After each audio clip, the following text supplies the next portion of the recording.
Welcome back. Okay, we had such a good time learning about new ways to elevate our virtual hangouts. We decided to keep the fun going. So we're going to have our tarot cards read by the wonderful tarot Lori Simeunovic. Welcome to the show. Thank you so much for having me. I'm excited to be here. Okay, so we're going to have a little bit of fun. You're going to read our cards, and I am up first, Lori. I cannot wait. Okay, so I'm going to stare at you awkwardly for 2 seconds while I just shuffle the deck. Get your juju in here.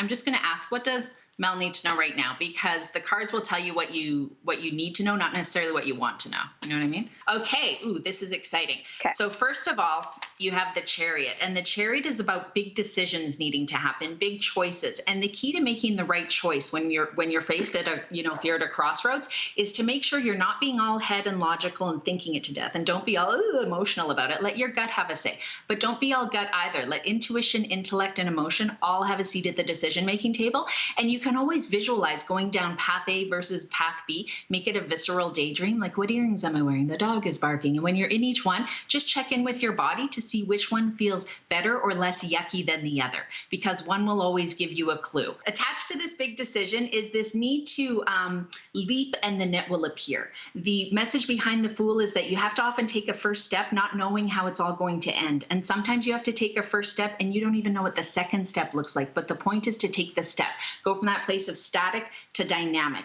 And remember that you don't know what you don't know. And God, Buddha, Universal, whatever you want to call it, has a better plan for us often than we have for ourselves. So think back to a time where you were like, okay, I got what I wanted, but how I got here was nuts. That was crazy. And there's universe going, hi, I knew about it. Remember me? So take the proof of it happening before to help you have faith that it could happen again.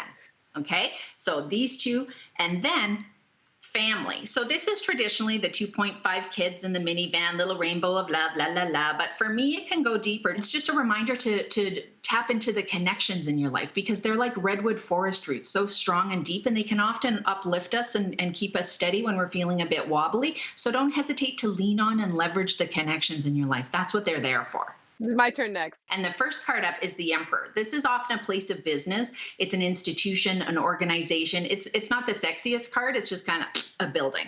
Then we've got the Justice card. And for me, justice is always about karmic justice, reminding you that karma is the ebb and flow of the tide. What you're putting out in the world is what you're getting back. You put out your best effort, best intention, it will return to you. If you're kind of phoning it in, giving it 50%, that's coming back, whether it's about health, wealth, love, career, life in general.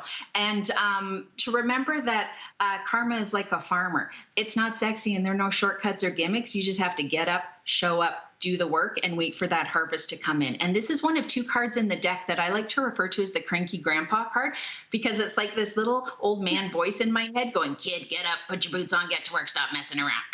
So getting a little bit of a kick in the butt.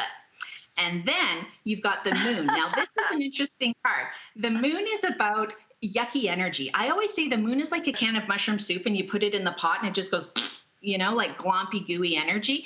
And you just have to be aware of energetic imbalances in your life. Not intentional or malicious or nefarious or anything, just energetic imbalances. Like, kids are the worst. They can suck you dry. So it's about being aware of recognizing those imbalances and rectifying them. Because if you don't deal with them, they start dealing with you and you feel depleted and overwhelmed. One thing that I encourage people to do with this is you imagine that sunbeam of light, that energetic connection, connecting you to that person who you know is dumping or draining with your energy, and you get that beautiful cord of light in your mind, and then you just cut it with a machete or a chainsaw or gardening shears or whatever it is to just help break that connection. It's not hurting anyone. It's just, there's your energy. Here's my energy. You're welcome. You're just returning homeostasis.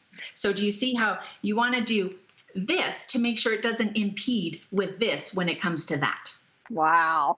Lori, this is so cool. Thank you so much for these readings. I know it's short and it's sweet, but it's really, really neat. Thank you. And we do want to tell everybody we are at the end of the show, but please do not forget that we've got our social media channels all up for you, and we want to engage with you in two ways. Also, we've got our podcast. It's on the iHeartRadio app and wherever you find your favorite shows as well. So you can relive any part of the show that you wish, including this. We'll see you next time, everybody. Take care.